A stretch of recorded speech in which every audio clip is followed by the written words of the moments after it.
Internamente é não só o que é possível no clube voltar àquilo que fizeram no ano passado, daí que a diáspora tem um papel muito importante. Anyu Kristala.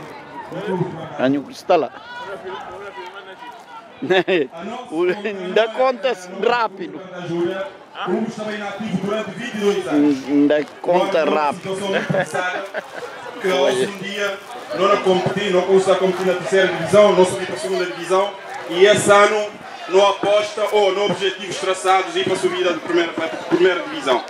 Daí que tudo isso que está ali, não só de Bairro da Ajuda, amigos de Bairro da Ajuda, tem um papel muito importante no objetivo que a direção do clube de Bairro da Ajuda a traçar para essa época desportiva ou a próxima época desportiva.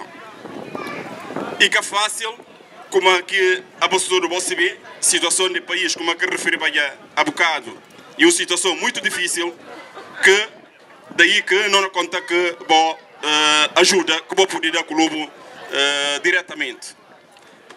Não lançou uma campanha, a nós não maior dificuldade e de deslocação, dirigentes que têm que pôr dinheiro para poder alugar carro, para poder dar jogadores algumas condições para disputar jogos de campeonato.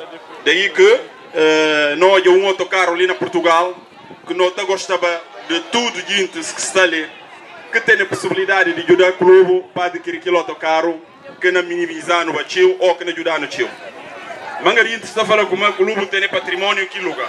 Sim senhora, aquele patrimônio está alugado, mas se receita e que dá para pagar despesas de época desportiva.